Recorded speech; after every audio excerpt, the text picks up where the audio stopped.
One of the major questions that you're going to have to ask yourself is, why do I need to change? As we know, our souls tell us specific things. We just tend to ignore what we feel and suppress these feelings through our analytical mind.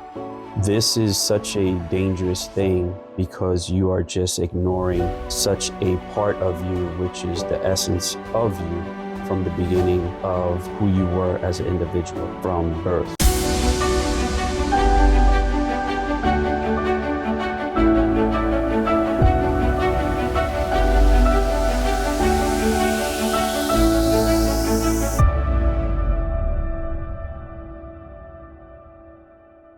Hello, everyone. Thank you for tuning in to Grow to Lead Academy. My name is Carlos Irizarry.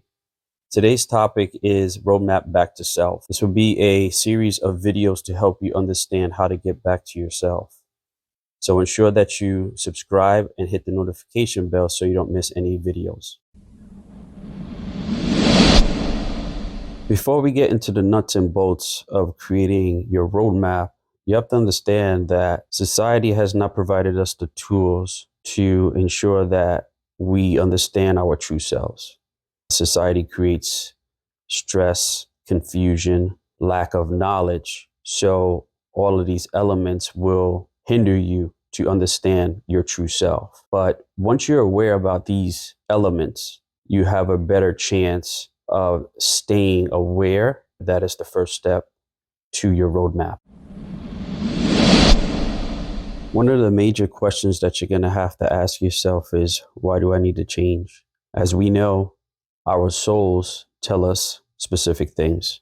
We just tend to ignore what we feel and suppress these feelings through our analytical mind. This is such a dangerous thing because you are just ignoring such a part of you, which is the essence of you from the beginning of who you were as an individual from birth. One major thing that you have to understand is you have to fight for yourself. You have to be an advocate for yourself. No one is here to save you. You're in this situation alone. Yes, there will be people to help you, but they will not be able to do the work for you. So understand that. Also, use things that will help you make change. Use people to push you. Use family. Use anything that's going to provide you an inspiration to continue on to make the changes that's needed for yourself. I'd like to give you a little bit of context of how I dealt with getting back to self. My journey started 5 years ago. I was not in the best mental or physical shape. I was going through a breakup. I had lost myself. It was just not a good time. I was battling depression. I dealt with physical ailments. So these things created a lot of issues for myself, and my mindset was very fixed. And so what happened was I had a friend of mine, army buddy of mine, which I spoke to, and he identified to me that, hey, listen, this is not you. The person I know, the Carlos that I know, is not the person that is showing up right now. So what I did was, when he said that, something clicked, and he said that I had all the tools necessary to get myself to where I need to be. And he was right about that. I had to reflect upon what are the things that I did to get me to this point in life. I had some journeys that were pretty difficult, but I got through them and I was successful in many areas of my life.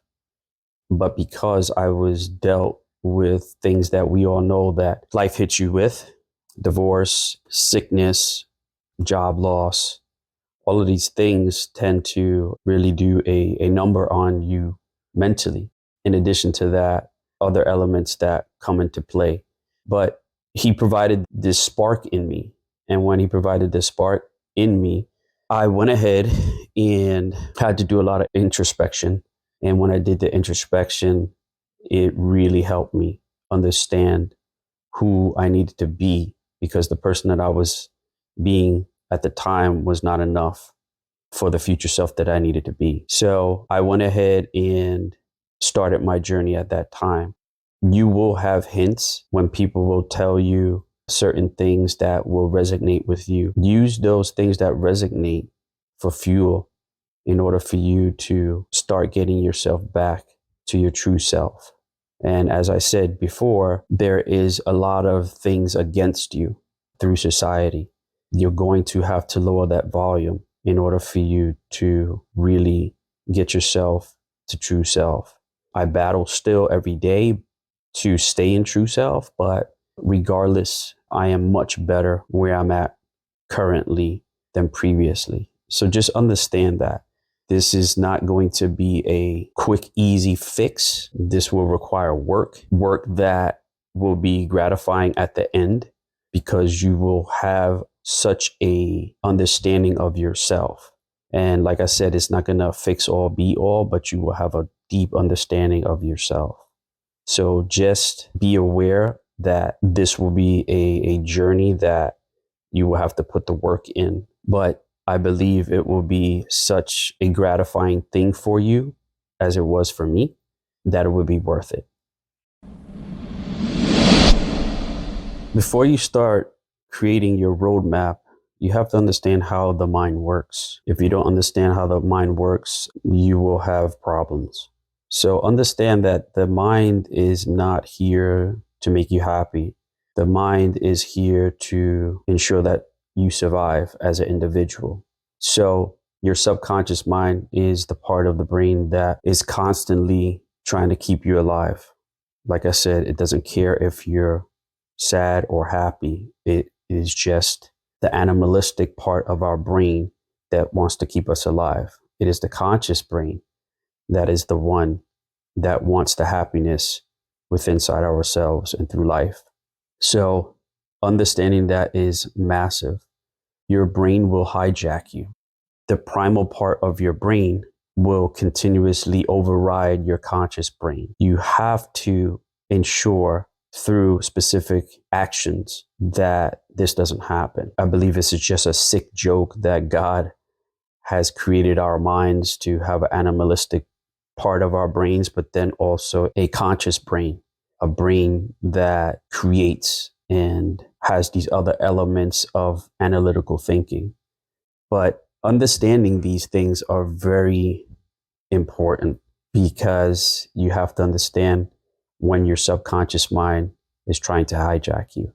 And through different tools, different actions that you do every day will help you understand that when your subconscious mind is taking over.